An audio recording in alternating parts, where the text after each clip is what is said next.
Chise Hattori is a 15-year-old girl with the ability to see supernatural creatures, feeling isolated and contemplating her own worthlessness.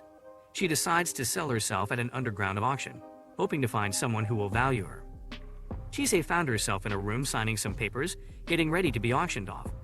Sith, the supervisor, looked at her and asked if she was sure she wouldn't regret it. Chise confidently replied with a firm no. The auction house was filled with people, and before she knew it, they were placing iron restraints around her neck and hands, connecting them with a chain. It was a rather uncomfortable sight. As she was led onto the stage, the bidding began at a whopping £500,000. The price kept climbing, and just when she thought things couldn't get any more surprising, a tall man walked into the room and headed straight towards her.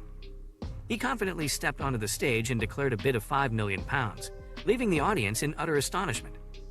In a room within the building, the mysterious man, who introduced himself as Elias, he called Chise his puppy, and asked her to close her eyes and gave her a gentle embrace, warning her about possible dizziness. Suddenly, thorns sprouted from the ground and surrounded them. When they finally arrived at their destination, Elias instructed Chise to open her eyes. Confused, she asked where they were, to which Elias replied that they were on the outskirts of London, in a rural area of England. Elias seemed to think Chise couldn't properly clean herself, so he took it upon himself to give her a bath. Once she was all washed up, Elias left the bathroom, and to Chise's surprise, a group of fairies fluttered in through the partially opened window. They insisted that Chise should refer to them as neighbors rather than fairies. As she stepped out of the bathroom, Elias was already busy preparing dinner. He assured her that he would answer any questions she had and proceeded to explain why he chose her and his plans to make her his apprentice. Silver, a little creature, showed Chise to her room, and she fell into a deep slumber on the cozy bed. During the night, one of the mischievous fairies woke Chise up and convinced her to sneak out for a walk. Elias observed quietly as Chise left the house, knowing it would serve as a lesson. The fairy led her far away from home until they reached a portal to a fairy kingdom. Trying to persuade Chise, the fairy urged her to enter, but a memory of Elias calling her family stopped her in her tracks. Chise firmly refused, causing the fairies to flee, and Elias warmly embraced her. On their way back home, Elias shared his intentions of making her his wife, leaving Chise with a mixture of confusion and curiosity. On the next day, awakening in her cozy room, Chise found herself greeted by the Silver Lady, who handed her a fresh set of clothes to wear. After the quick change, Silver Lady wasted no time dragging Chise into the kitchen, where Elias sat at the table, engrossed in writing a letter. As Silver Lady prepared a delicious breakfast, Elias took the opportunity to fill Chise in on Silver Lady's background, explaining that she was a magical creature called a brownie. Once Elias finished writing the letter, he performed a remarkable transformation, turning it into a bird and setting it free to deliver his message. Elias casually mentioned that Chise had been asleep for 2 days, as he believed she needed the rest after all the emotional exhaustion she had experienced. Chise found herself puzzled by Elias' peculiar mannerisms and his otherworldly appearance. As she sat down to enjoy her breakfast, Elias dropped a bombshell, stating that they were embarking on their honeymoon. They embarked on a train journey to London, where Elias planned to introduce Chise to some acquaintances. To blend in with the crowd, Elias transformed his head into a human one, ensuring they wouldn't attract any unwanted attention. Their first stop was a magical shop owned by a woman named Angelica Barley, affectionately known as Angie. It was there that Chise was officially introduced to Angie as Elias' apprentice. However, Angie, upon learning how Elias had seen Chise naked, and then suddenly became engaged to her, unleashed a powerful punch to Elias' gut and demanded that he take a walk. With Elias temporarily out of the picture, Angie took the opportunity to formally introduce herself to Chise. She revealed that she was both an artificer and a mage. Their conversation was interrupted by the arrival of Angie's daughter, Althea, who attempted to convince her mother to train with her.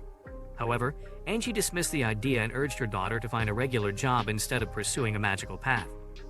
Angie engaged Chise in a conversation about the differences between an alchemist and a mage, explaining their contrasting nature. She also revealed her arm, adorned with bejeweled gems due to an accident, which she discreetly covered with a sleeve. Curiosity sparked within Chise, and she inquired if she could use magic as well. Angie encouraged her to give it a try and summoned her familiar Hugo into the room. With a crystal in hand and Hugo's guidance, Chise followed Angie's instructions, using the crystal to create an enchanting garden of icy poppy flowers. However, Elias intervened midway to prevent the entire room from freezing over. Angie demanded to know Chise's true identity, to which Elias revealed that she was a Slaybegi, a rare and powerful magical being. Chise apologized sincerely for her actions, but Angie directed her frustration towards Elias for not disclosing Chise's true nature. Later, Angie provided Chise with all the necessary tools and materials for her apprenticeship, ensuring she had everything she would need. Continuing their journey, Chise mustered the courage to reveal that her mother had tragically taken her own life right in front of her, and Elias remained silent, absorbing her painful confession. Upon their return home, they were greeted by a priest named Simon Cullum, who scolded Elias for keeping him waiting. Simon introduced himself and engaged in a back-and-forth argument with Elias, discussing 3 tasks assigned to Elias by the church due to his apprenticeship with Chise. Before departing, Simon collected medicine crafted by Elias and distributed it to the people in the nearby village. Then Elias and Chise run some errands and go on their honeymoon. Their first task is dealing with a dragon in Iceland that grabs hold of Chise with its mouth. Soaring in the air, a man in a white robe conveys to her his plan to take Chise to the land of dragons. Just as Chise arrived at the dragon's eyrie, she found herself whisked away by a dragon and its mysterious rider. With a calm voice, the rider instructed her to be patient, triggering a rush of memories for Chise. She recalled her conversations with Elias about the dragons and their significance. Once the flood of memories subsided, the rider encouraged Chise to explore her surroundings.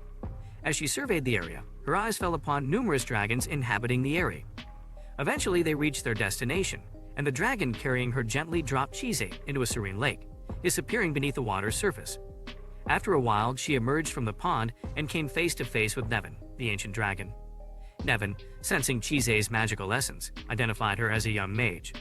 The rider introduced Chise to Nevin's esteemed presence and called out Elias, who materialized from Chise's shadow. The rider, known as Lyndall, pointed out Chise's damp condition, noting that she was growing cold. Elias swiftly pulled her out of the water and used his magic to dry her off. Elias then divulged Lyndall's role as the caretaker of the dragon's eyrie. With the introductions complete, Chise was surrounded by a lively trio of dragon hatchlings, eager to play with her. As Elias inquired about any recent happenings in the area, Lyndall provided a briefing while Chise entertained the energetic hatchlings. Once their playtime concluded, Chise approached Nevin, who asked if she had ever encountered a dragon before. The slumbering trio chimed in, revealing that Nevin's time was drawing to a close, and he would soon transform into a tree. Chise witnessed the scattered remnants of dragons' bodies, transforming into grassy patches across the area. A conversation about the cycle of life and death among dragons ensued, stirring painful memories within Chise. Nevin, sensing her distress, attempted to console her, but quickly apologized for delving into her memories. In an effort to make amends, Nevin shared a memory of his soaring flight through the sky, while Elias and Lyndall observed from a distance, marveling at Chise's power as a Slaybegi. As Nevin approached his final moments, a tree sprouted from his back, and with his fading words, he mentioned that Lyndall had planted a seed within him, destined to bloom into beautiful white flowers. He requested that Chise fashion a wand from one of the branches of his newfound tree. Approaching Chise, Elias remarked on the rarity of witnessing a dragon's passing, and revealed that the flowers sprouting from the tree were called Lindenbaum. Promising to return when Chise was ready to craft her wand, Elias proposed they depart. Overwhelmed by the events, Chise succumbed to unconsciousness, her mind drifting into the realm of dreams. Chise found herself immersed in a dream where a peculiar girl lovingly petted her cat, followed by the entrance of a man into the room. As the dream faded away, Chise awoke to find herself resting on Elias's lap. She quickly realized that she had passed out at the dragon's eyrie and found herself on a train, journeying towards their next honeymoon destination. The train conductor approached them, informing them that someone was eager to meet them. Before long, they were visited by a talking cat named Jasper, who proceeded to explain how they acquired the ability to speak and shared the news that the King of Cats awaited them in Ulthar. Upon their arrival at the destination, Jasper provided Chise with a brief overview of the land they had entered. However, their exploration was unexpectedly interrupted when they were ambushed by another cat named Barney. Barney assured them that he was merely going about his rounds, and together with Jasper, they followed the cats to the location of the King of Cats. During their journey, a woman wearing a red hoodie passed by Chise, casting her a sharp glare. Finally, they reached the presence of the King of Cats. Her name is Molly. She warmly greeted them and expressed her approval that they were not alchemists. Barney explained that the cats despised alchemists, but held a different sentiment towards mages. Once Molly asks for Elias' help, a young girl named Ally enters the scene and asks Chise why she's talking to the cats. Surprised that the cats didn't speak a word, Chise claims she was fond of them and wanted to talk with them. Understanding the sentiment, Ally calls Molly inside for dinner. Speaking from Chise's shadow, Elias notes his disdain for children and decides to investigate the town's problem himself. With Elias gone, the cats decide to give Chise a tour of the town. As they venture towards the lake area, Molly revealed the dark history of the first king of cats, who had led a rebellion against a man who took pleasure in harming cats. The revolt ended the tyrant's reign, and to this day, each generation of king of cats pays homage to their predecessor's courageous act.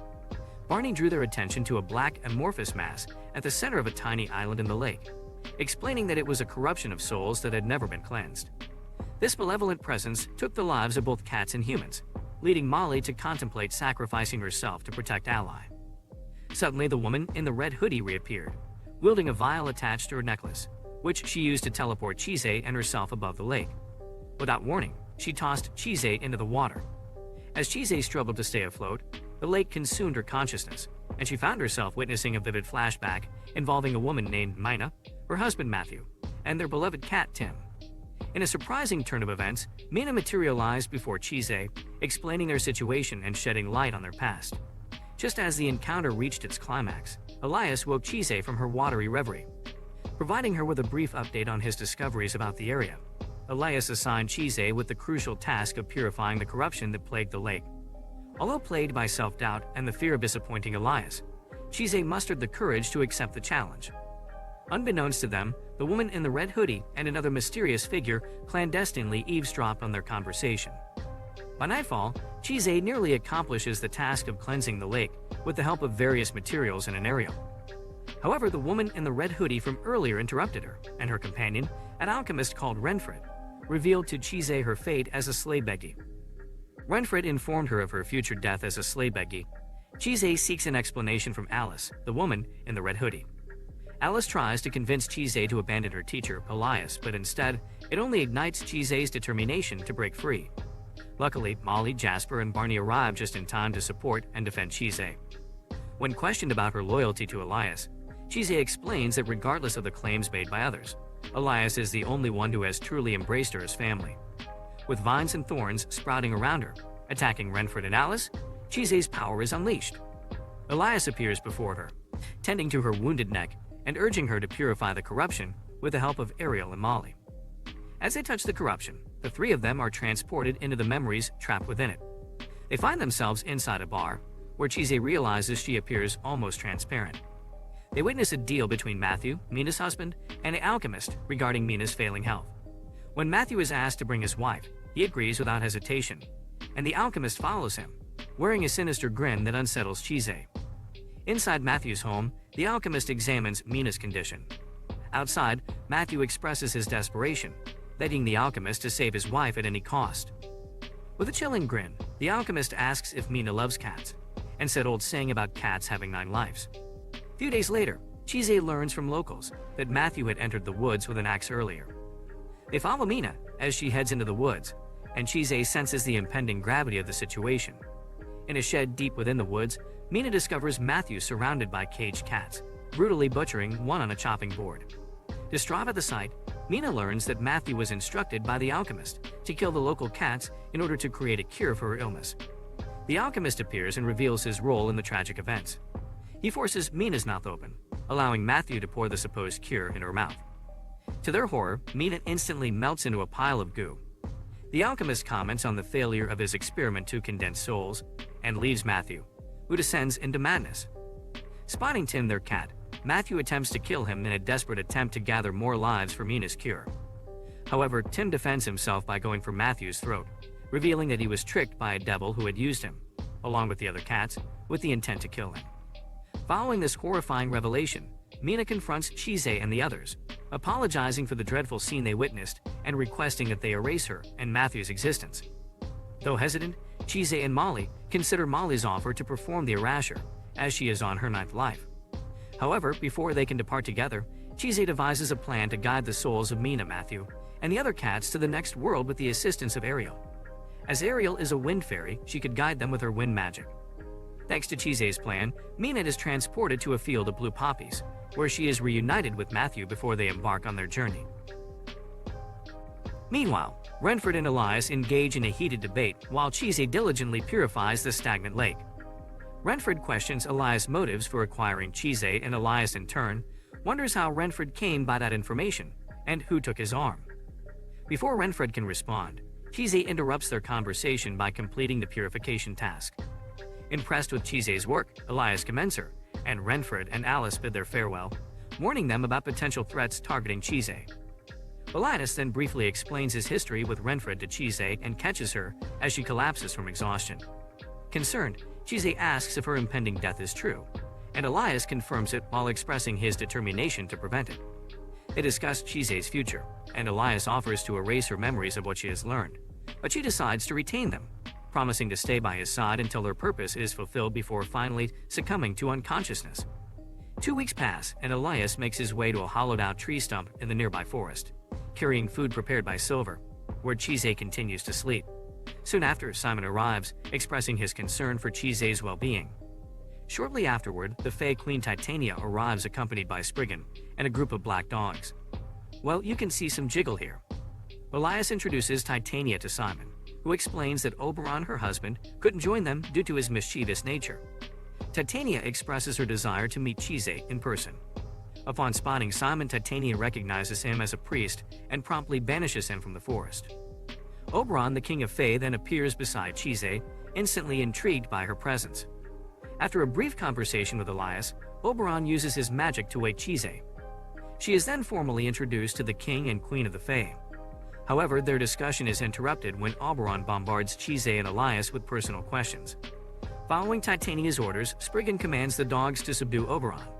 Before departing with her husband, Titania extends an invitation for them to visit her domain, but Spriggan dismisses Elias due to his half-shell nature.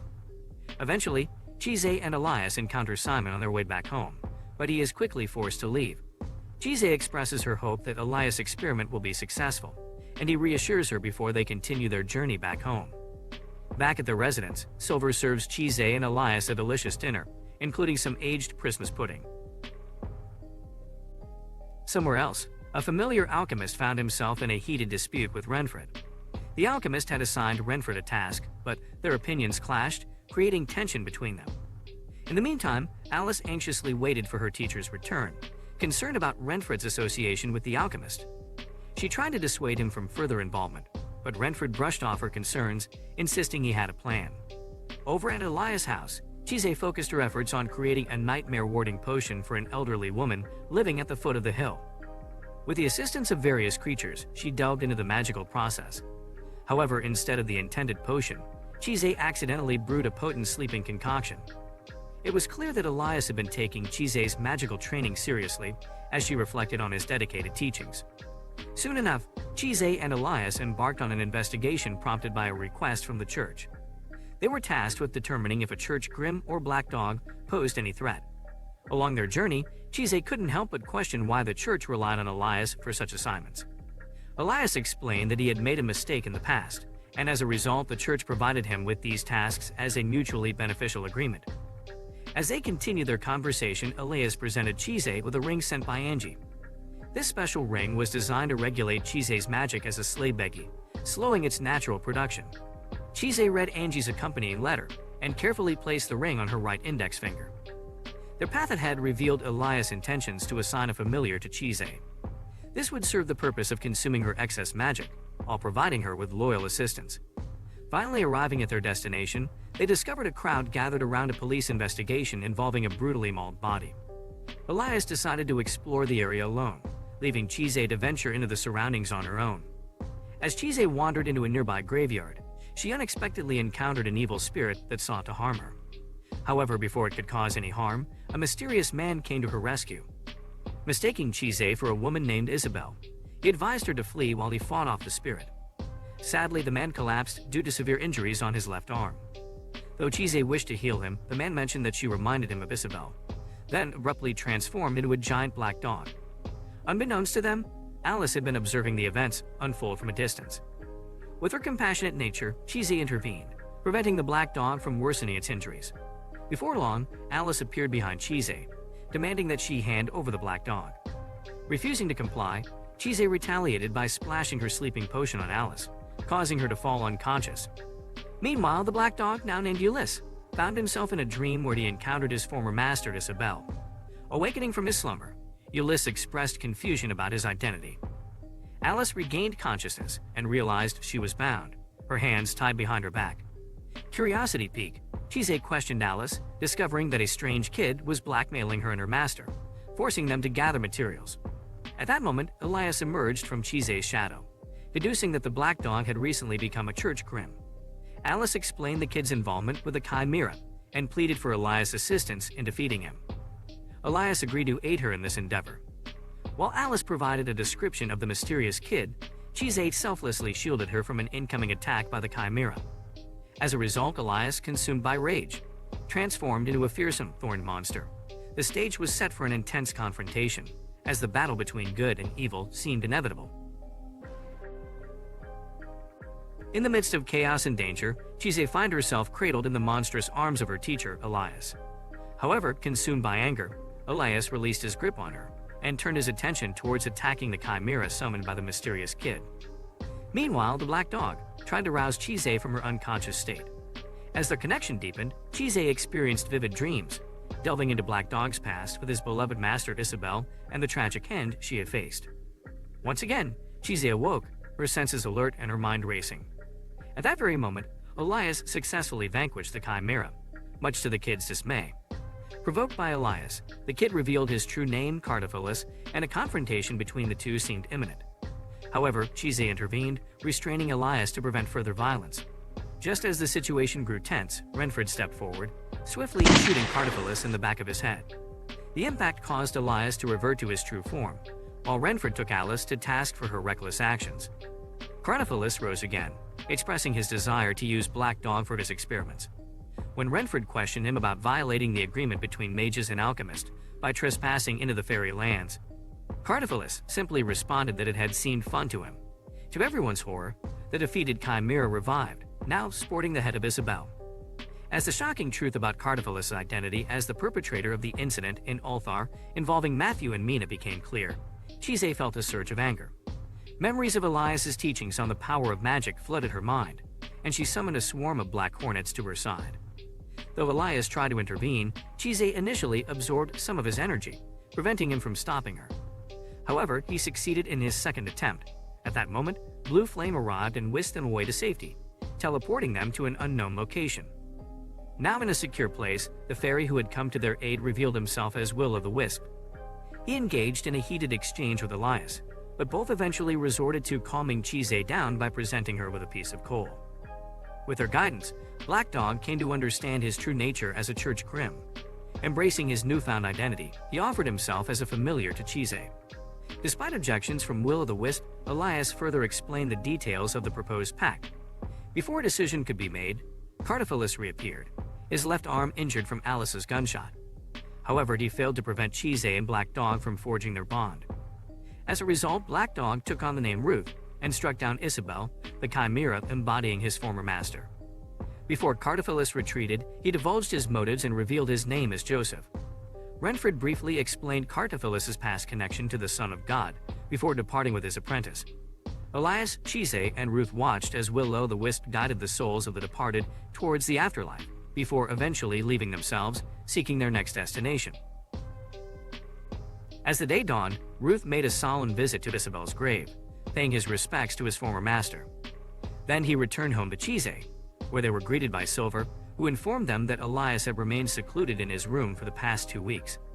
Concerned, Chise and Ruth made their way to Elias's room and gently urged him to come out, but he requested a little more time alone. Ruth speculated that his transformation into his monstrous form might have drained his energy. After sharing a meal together, Silver playfully kicked them out of the house, encouraging them to go shopping. Soon, they encountered Angelica and Hugo, who invited them to accompany them to a nearby village for some shopping. As they strolled through the village, the group discussed Chise's current situation and her growing powers.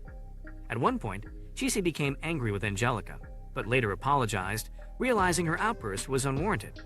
Eventually, they returned home, determined to make another attempt at reaching Elias. However, as they called out to him, there was no response. Chise, feeling a strong pull, stepped into the room, only to find herself trapped by a distorted manifestation of Elias. Reassuring her that he would not harm her, Elias promised a full explanation in the morning. With no other choice, they spent the night together, finding comfort in each other's presence. During the night, Chise awoke from a haunting nightmare, only to discover a note from Elias assuring her that he would return by nightfall. The next morning, Chise and Ruth sat down for breakfast before embarking on a search for Elias. Determined, they roamed the neighborhood, hoping to find any trace of him. Along the way, they crossed paths with Simon, who was introduced to Ruth. Despite their efforts, Elias remained elusive. During their search, they encountered an old man accompanied by a vampire. Vampire is invisible to normal human eyes. As Ruth continued his quest for Elias, Chise stayed behind, engaging in conversation with the old man named Joel. Over tea, Joel shared his short stories, including a love tale inspired by his encounter with the woman, who also revealed her history to Chise. As Chise bid farewell, she sensed a profound connection between Joel and the vampire, expressing gratitude for the visit. Later, Ruth communicated telepathically with Chise, informing her that he had located Elias. Filled with anticipation, Chise hurried to their meeting spot, where they discovered Elias lying in a pond. Seizing the opportunity, Chise expressed her desire for Elias to share more about himself. Though Elias admitted that he needed time, he promised to do so. Before they could delve further into their conversation, they were interrupted by the appearance of a Selkie, Lyndall's familiar, who conveyed Lyndall's request for their presence. Inside Elias' house, Lyndall's familiar, Merituli, delivers a message from Lyndall himself. You know Lyndall, right? He is that dragon's caretaker. So news had reached Lyndall about Chise's struggles in controlling her magic, prompting him to offer his assistance by crafting a wand for her from Nevin's tree. Although Chise worries about being separated from Elias, both she and Ruth decide to embark on the journey to the land of dragons without him. Once they meet Lyndall, they embark on a sleigh pulled by two reindeer, with Lyndall leading the way to their destination. During the journey, Lyndall shares tales about the dragons and provides glimpses into his own history. Upon reaching Nevin's tree, Lyndall hands Chise a handsaw and instructs her to cut a branch from the tree while he prepares their supper. Chise carefully selects a suitable branch that will serve as her wand. However, her first attempt at sawing off a branch ends with her falling over, prompting Ruth to scold her for her lack of caution. Back at home, Elias noticeably feels the absence of Chise, describing the house as feeling colder without her presence. In the midst of his longing, Elias receives a message via a magical messenger bird from Adolf Stroud, an administrator from the college. The message pertains to a discussion about Chise's future. Elias is momentarily taken aback by the sudden appearance of the messenger bird and falls into contemplation. After enjoying a hearty meal of reindeer stew prepared by Lyndall, he notices the scrapes and cuts on Chise's hands from her earlier endeavors. Using his magic, Lyndall heals her wounds, remarking on the rarity of individuals like himself in the world. Before retiring for the night, Lyndall recounts how he first encountered Elias centuries ago, when Elias stumbled upon him in a snowy forest, fainting from hunger. The next day, Lyndall served him reindeer stew, and from that moment, their paths intertwined. When Elias inquires about his own origins, he confesses to having no recollection of his past, except for a memory associated with the color red. Intrigued, Lyndall resolves to take Elias to his master, Rahab, believing that she may have the answers they seek. Following Lyndall's lead, they journey to Rahab's house, guided by a spruce of pine. Upon their arrival, Rahab is immediately captivated by Elias, but requests that he reduce his size to enter her home. With ease, Elias complies, transforming into the stature of a young boy. Inside Rahab's abode, she admits her inability to discern Elias's true nature. Curious about his past, Rahab questions whether Elias can recall any memories, to which he sadly confesses his lack of knowledge about his origins, except for the association with the color red. In light of this revelation, Rahab suggests that Lyndall take Elias as his apprentice. However, Lyndall, reluctant to become Elias's master, instead chooses to be his acquaintance. In a significant gesture, Rahab gifts Elias her brooch and bestows upon him the name Elias.